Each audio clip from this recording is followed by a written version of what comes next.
I'm Inwood Lane. I'm known as the Gig Geezer. I can help you maximize your gig hustle. I also need your help. Hey, hit that subscribe button. Give my content a thumbs up. Spread my content with others. And I welcome your comments in the section below. And with that, let's get into this segment of the Gig Geezer.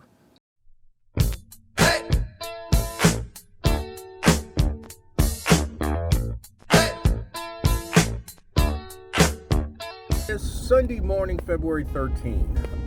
It is the final day of this current work week.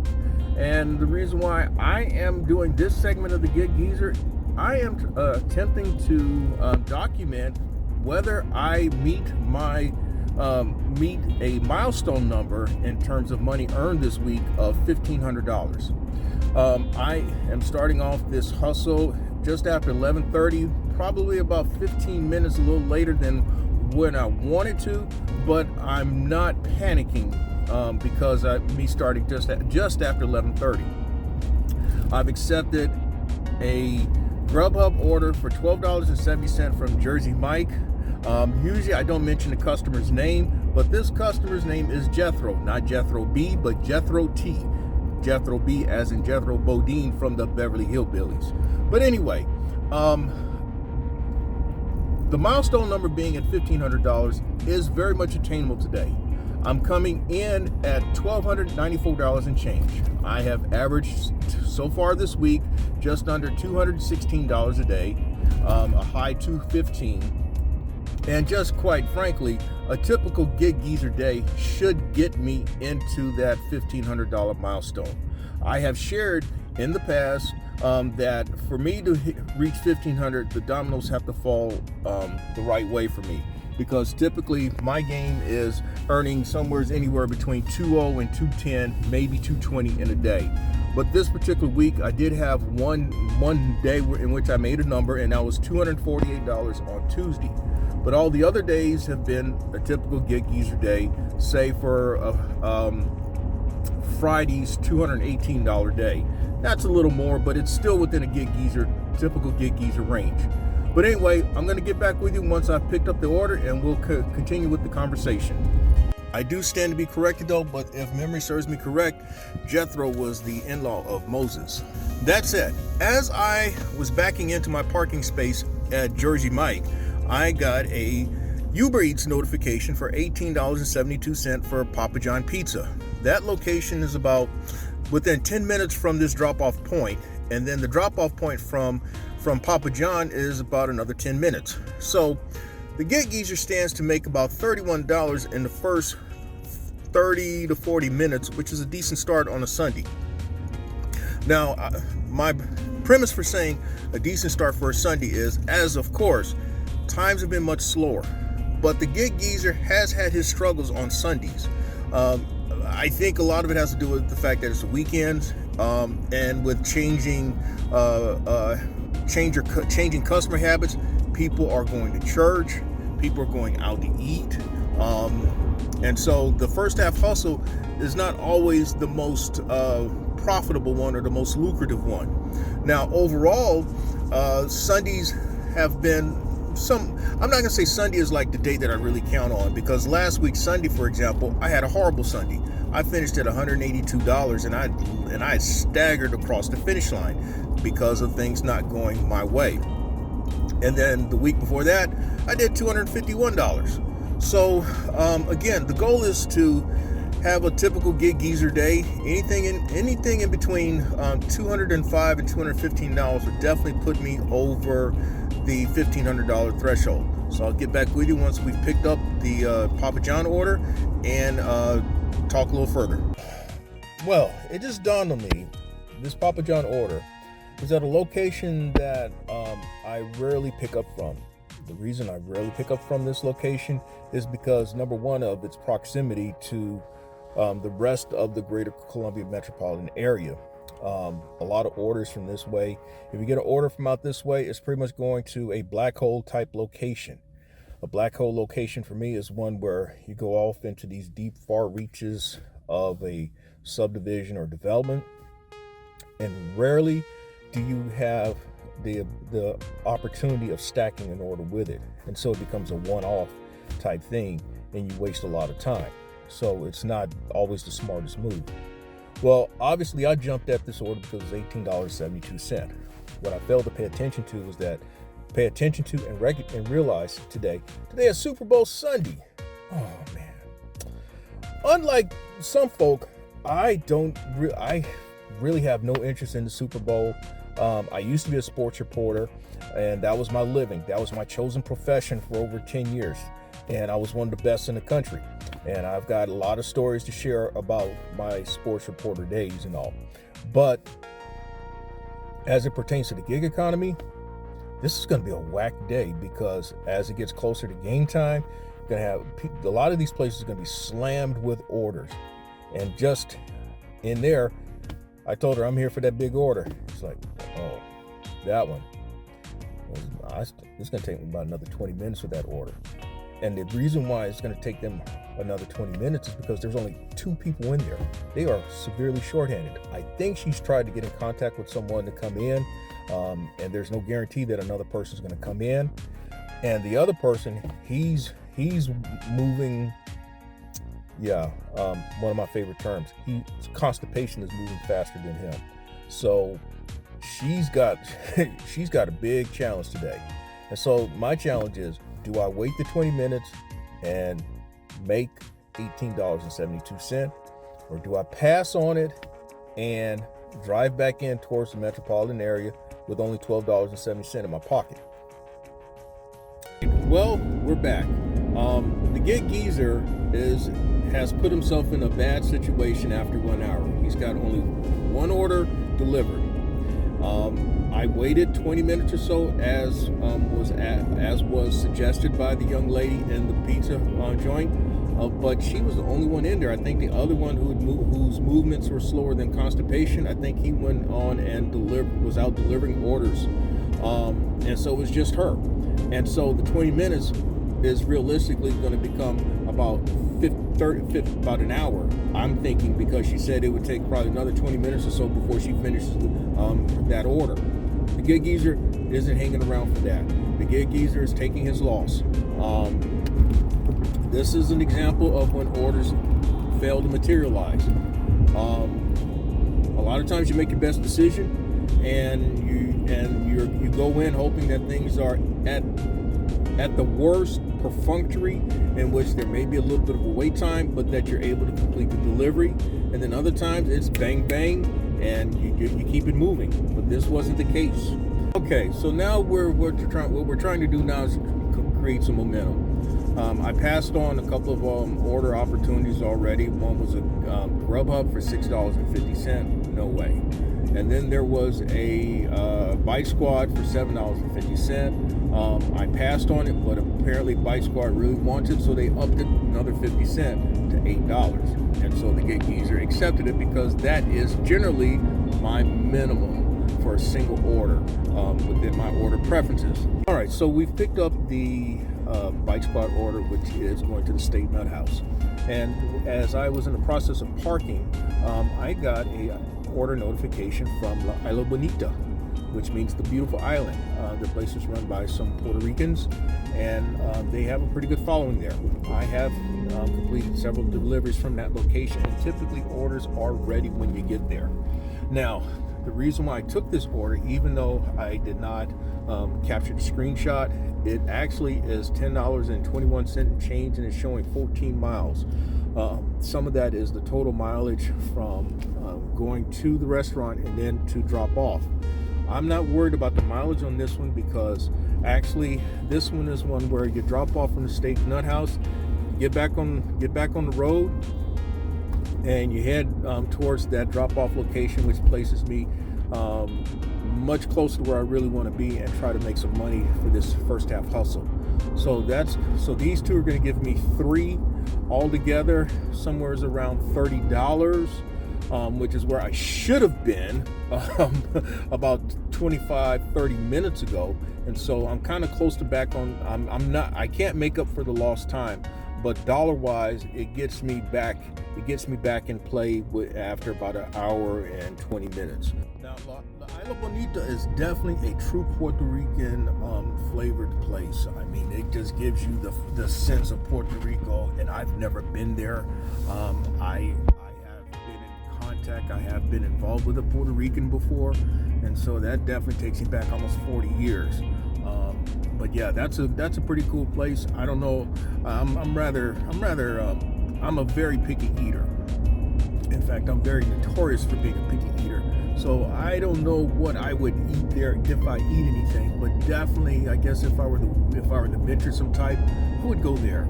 I mean, you can pretty much tell when a place that is very popular when people of their own go there. Definitely, Puerto Ricans go there. They support that place. We're at the 2-hour mark, and I've accepted an Instacart order that's showing, last time I checked, $15 and change.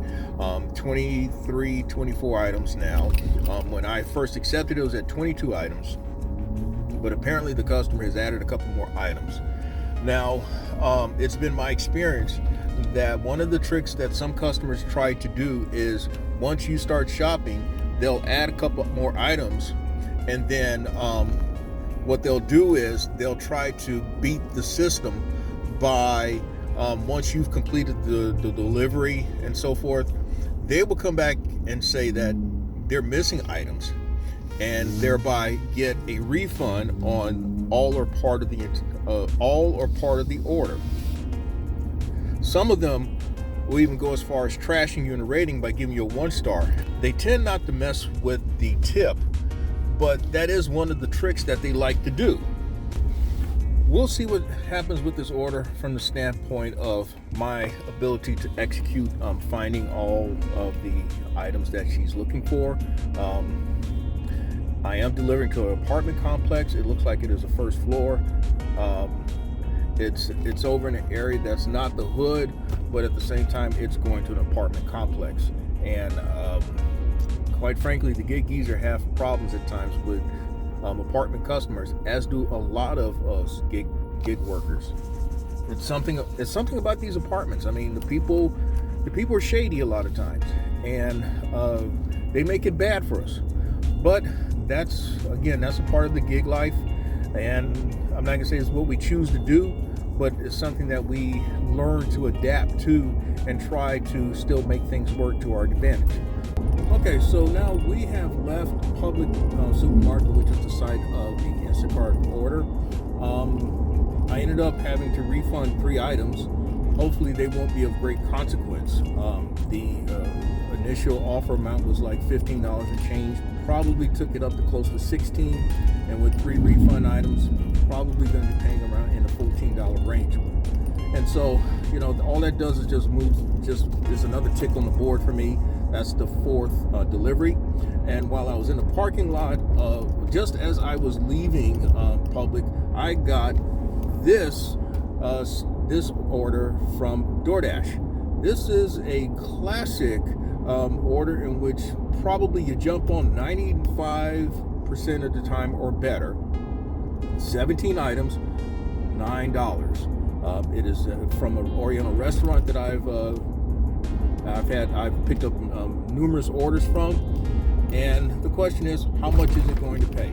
Hopefully it's going to pay more than $9, and my hope is that it's going to pay more than $15, because as it is right now in this first half hustle, the gig geezer is on life support. So let's presume that this Instacart order pays $14 and change.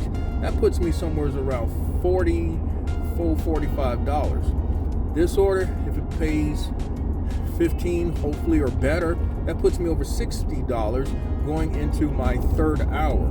And that is just not acceptable for me. I mean, as I've kind of figured out, coming into today's hustle, I've averaged this week over $30 an hour. I'm not a dollars per hour person. I've shared that many a times. I am all about what I've done at the end of the hustle, at the end of the day, at the end of the week, and at the end of the month. That's all I'm concerned about. Me providing dollars per hour is just for y'all W-2 minded people. As for miles, I've been averaging about 140 to 150 miles per day driven. So I'm doing 1 point whatever miles a day. And in this market, in the South, in this market, Columbia market, I mean, you're going to put in miles because the area is all spread out. As I've shared before, it is highly conceivable to, if you were to drive 20 minutes, you can drive 20 miles, and you can go from one county to another county. And depending on what part of the county, you could be going into another county. So so things like that is all market specific, market driven. The other thing that I will share again is that I don't concern myself about expenses, simply because of me being a 1099, a true 1099. All I concern myself about is making sure that I have a sufficient amount of legitimate write-offs throughout the year, and I do have my share. So I'll get back with y'all after I've dropped off this first of a stacked order. Right, so I have completed dropping off that Instacart order. Part of the delivery instructions was to knock on the door 3 times. Well, the Gig Geezer is not Tony Orlando. He does not have as backup singers Miss Telma Hopkins and Miss Joyce Vincent Wilson. And so what the Gig Geezer did is what he always do, is ignore stupid stuff like that. Now, I do recognize that the customer was very much engaged in the shopping process, in which she texted to me to refund a couple of items that were unavailable. So we'll leave it at that. Now it's time to truck on over to drop off this DoorDash order, and hopefully I can kind of pull something out of my cooler and save face or even make it close for this hustle. Let's review what's happened so far. That DoorDash order did not pay $15 as I hoped for. It paid $12.75. The Instacart order did pay $14 and change. It was exactly $14.48. The UberEats paid $10.62. And then there's the $8 BiteSquad order. And then there's the $12.70 GrubHub order to start off the hustle. We're at 3.5 hours into this hustle, and I don't even think I've cracked $60. I'm about on steam right now. My expectations are, I don't believe that I set unrealistic expectations, but as I mentioned at the onset, that I do struggle on Sundays, and it looks like today is no different. Hopefully I can catch 2 more orders in the next 30 minutes and bring that up to maybe saving face, and then hope for a strong second half hustle. So I'll get back. I am not going to claim that I am living a good life, but the Gig Geezer certainly caught a break in that while he accepted an Instacart order that was not specifically within his preference.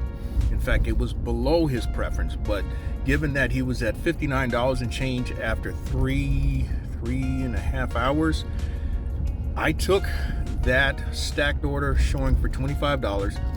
It probably is going to pay like maybe 24 and change. It may hit 25. But on top of that, as I was leaving the Kroger parking lot, I caught a UberEats for $11 at an Oriental restaurant, basically right next door to the grocery store. And so all of that is going to pull the Gig Geezer out of what would have been definite steam territory into making it close for this first half hustle, and in pretty good position still to hit that goal, the daily goal of $200, and this week and the weekly milestone of $1,500. So I'll get back with you once I drop off the UberEats order, and we'll wrap up the first half hustle. All right, so I just dropped off the second half of the Instacart order, and upon marking the order marking that order as delivered, of course, you're able to see what your expected earnings is for that particular batch. Well, as it turned out, customer A tipped me extra, and so that brought the total from probably $24 and change to $31.01.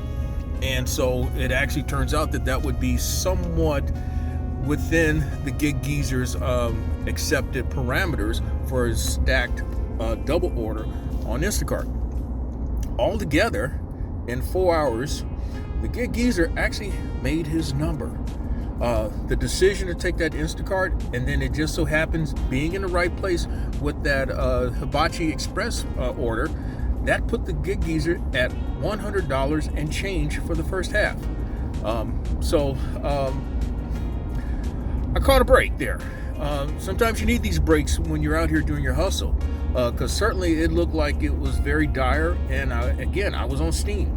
But so that puts me in very good position now for the second half hustle. We're starting the second half hustle. It's exactly 5:30, and the goal is to try to get off to a good start. When you're in a situation like mine, when you're really trying to hit a number, that's always been my experience when you're really thinking about a number. Now, while it's easy to just think about dollars and cents, the other thing that I got to think about is number of orders delivered. As I've often shared, my goal is to complete anywhere between 7 to 9 orders. That number has come about after thousands of deliveries and now basically 3 years of working food deliveries.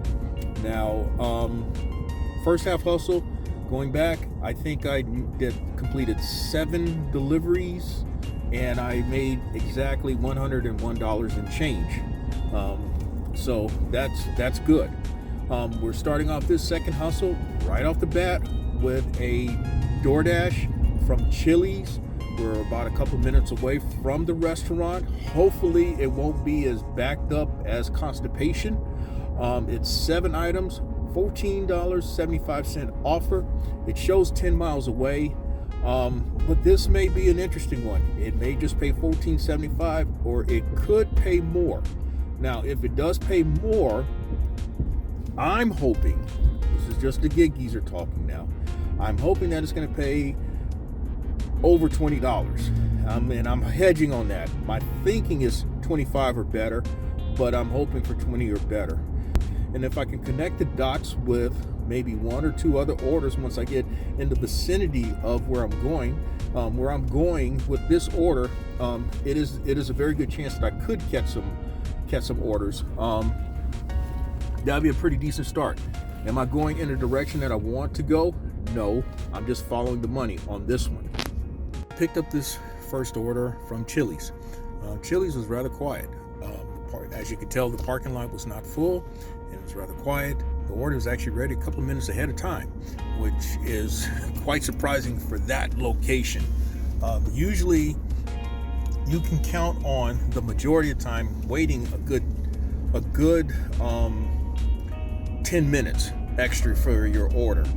But I also saw a UberEats from Hooters, which is next door, for $17, but that order would be taking me in the direction where I would like to go, but is also taking me to a black hole type location. We're not quite halfway to the drop-off location for this Chili's order. And just a few moments ago, I accepted a $9 order from a Burger IM virtual restaurant subsidiary. It will take me back in the direction where I really want to go, unless I get something out this way, which is out where I actually picked up the very first order today, the GrubHub order, out here on the Killian Road area which borders Blythewood. This is like the farthest northern part of the Columbia metropolitan area. Well, anyway, just for whatever it's worth, this particular area, first time I came out this way was back in the year 2000 when I first started at a car lot, and I was out here on a test drive, and I want to tell you that 90% of the stuff that's out here was not out here in the year 2000. In fact, it was all trees. There was hardly anyone out here. In fact, the freeway I-77 was just completed. Was joined from I-26 all the way out to here. Yeah, so basically there was nothing out here, just trees. And it's amazing how progress occurs. I mean, a lot of it started, and I started seeing signs of property being sold, and then trees start coming down in the year 2001. They built a new high school, Blythewood High School, which is about 10 minutes from here, and it's been a very fast growing area. So anyway, that's enough of the Columbia tour or the Columbia history of this area as I know it. But anyway, the goal is to try to migrate in the opposite direction, and this Burger IM subsidiary Roadie could help me do that. Well, all right, we just dropped off the Chili's order, and the order paid exactly as it was shown, $14.75. Not exactly what I was looking for. It looks like I am batting 500 today when it comes to anticipating the hit and tip type orders on DoorDash. This one with the 7 items, 10 miles, $14.75, it could have paid more, but there was that chance that it was going to be what you saw. Now, the good thing for me is that I am multi-apping. I am unabashed about multi-apping. And en route to dropping off that Chili's order, I got a UberEats for $17.70 and change from Sushiana, which is about 7 to 8 minutes from here.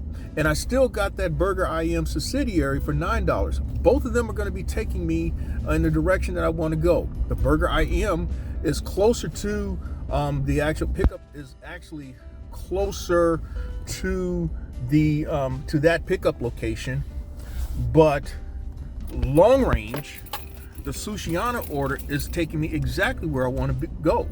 So this could turn out to be a pretty good first hour for whatever it's worth. 1777, let's say 1775, 1475, that's $32.50. Add $9, that's $41.50. That's geezer type money.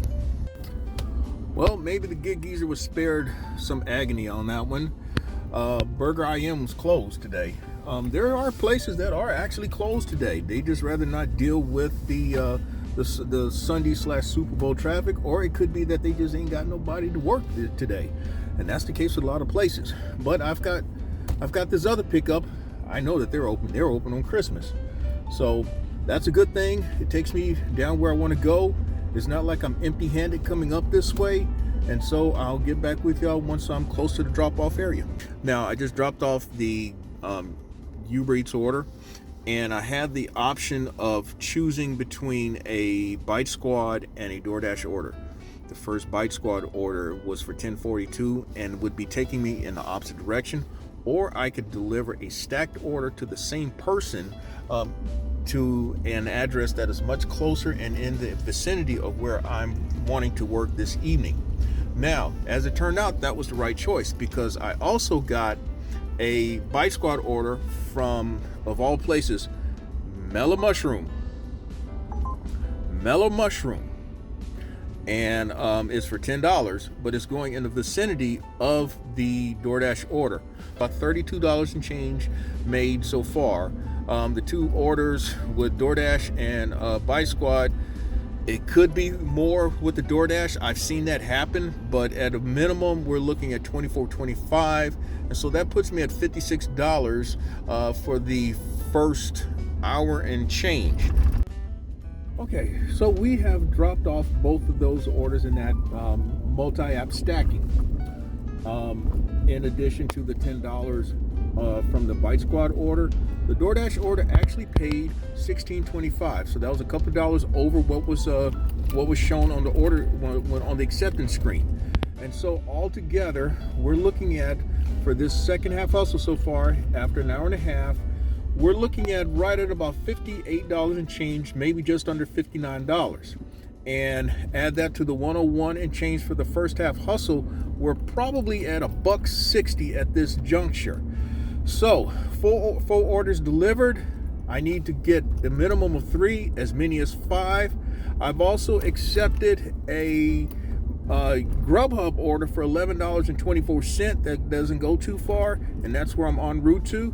And so I'll get back with you once we've picked up and or delivered that order. Things would have it, I've got a triple stacked order from Stoner's Pizza. That's the place where I'm heading to now.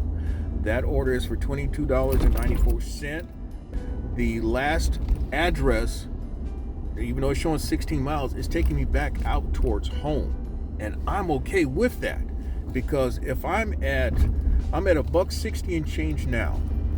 $11 is on the GrubHub order, so that puts me at $1.70 and change. And then if I get the $22.94, hopefully, that puts me at $1.93 and change. See, that would be 6 orders delivered. All I need is one, maybe 2 more, and I can call it a night and a week. I've talked about orders failing to materialize during the course of a hustle. I've mentioned that in past Gig Geezer segments, and I've mentioned it today. So today's tally is up around $65 in orders that have failed to materialize. So what I end up doing is backing out of that $22.94 order, which definitely would have put me over the $200 mark, but it would not put me in a position of actually topping $1,500. I opted for a safe one in that I took a DoorDash order that is still in the immediate vicinity of where I've been working so far. That's for $8. Now, it could pay more, but I don't think so. But at $8, just a little over 2 hours, I'll be at $80. I'm still doing pretty good for the second half hustle. And that will put me at $1.81 and change. 6 orders delivered, and I still need probably 2, maybe 3 to get where I need to be for today. Now, the DoorDash drop-off from East Bay Deli paid $8.50, so there was a little more money on it. And so I guess I'm going the safe route by taking a stacked UberEats order showing for $15.46 from Jersey Mike. The drop-off locations appear to be, the second address appears to be probably about 12 to 15 minutes away from the pickup location, but it still keeps me in this general vicinity. Now, actually, as it turns out, me dropping that $22.94 order wasn't a bad decision, because, I mean, it's a lot less headache. I'm not covering as many miles, and so we just keep it moving. Now, all of that sets up for what could very well be my last order of the day and the week. Upon leaving the drop-off location for this first of 2 UberEats orders, I accepted a DoorDash order. It says 11 items. It is showing $11.75. The so-called distance is 7 miles, so that's a tricky one. It could and it's going to a student high-rise, and so, you know, sometimes the kids tip, and a lot of times the kids don't tip. At a minimum, if I go with $11.75, I know then that I will meet my number for the week and for today. Well, no, that is what will be the barest minimum expectation out of all this stuff. That said, what would I expect from this order? I'm just hoping that it's going to pay more than what it's showing. So I'll get back with you once, if I pick up the DoorDash order, which of all places, Buffalo Wild Wings. That's going to be an interesting one. Now, I've already passed up a BiteSquad for $8 from PDQ, which is right down the street, and PDQ is always ready when you show up.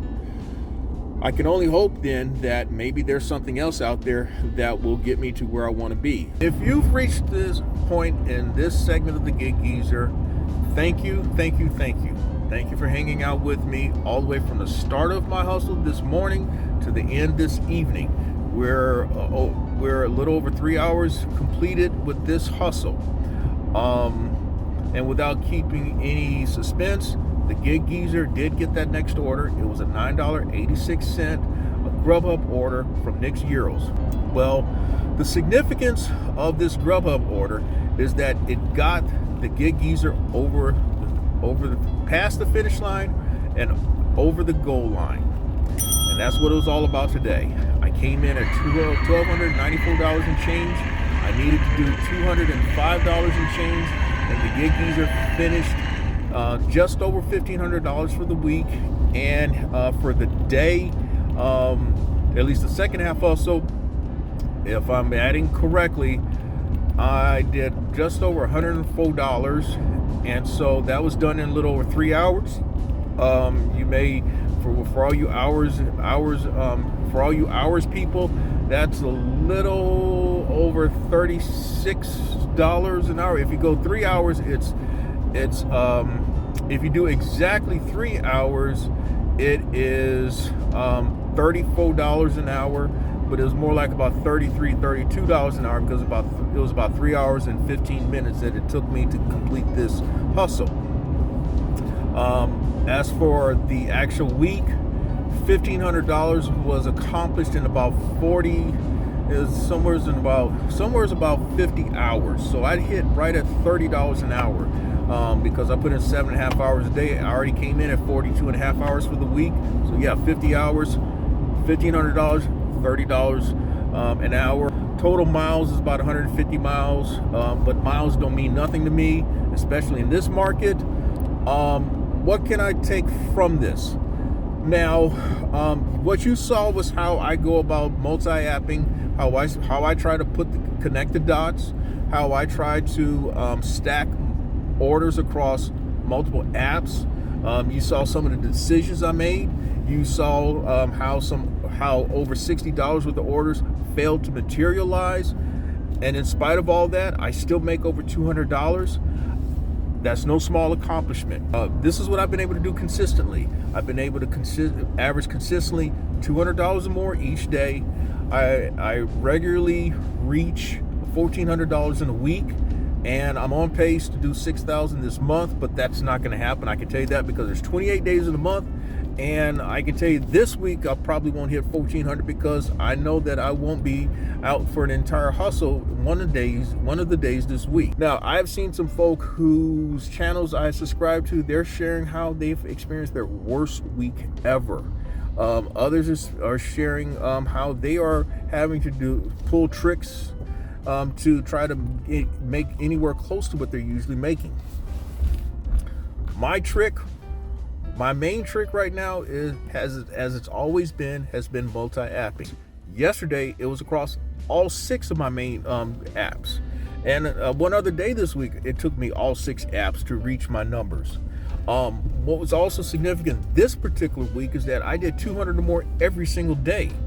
The high was 248, the low was 20. Now, someone's going to say, oh, it's got to be your market. I'm in South Carolina. Man, I'm in one of the poorest states in the country. I mean, South Carolina is one of the 5 poorest states in the country. When I came to this state, they were still saying, thank God for Mississippi, as far as being the butt of their jokes. Well, now South Carolina is the butt of everybody's jokes. I mean, they can't even grab air for West Virginia. South Carolina is one of the poorest states in the country. I am not in one of the most lucrative markets. I'm in the middle of this state. Although there's a major university here, Southeastern Conference University, there's a lot of thirsty folk out here. And so a lot of what I've been sharing with you, the things that I do in terms of my strategy and of making money each day and each week and each month, this is what I did this week. And so hopefully what I have shared is of some encouragement. Hopefully what I've shared is of some incentive for you to get out there and maximize your hustle. And with that, again, I thank you for checking out this segment of the Gig Geezer. I'm in Wood Lane, and as always, may your hustle continue. Thank you for checking out this segment of the Gig Geezer. If you reach this point, it means that you've checked it out in its entirety, and it's very much appreciated, and it tells YouTube that you're very much engaged in my content. Hey, if you'd like to get in contact with me or pass on some other useful information, I can be reached at giggeezer3.5@gmail.com, or you can check me out on Twitter at giggeezer.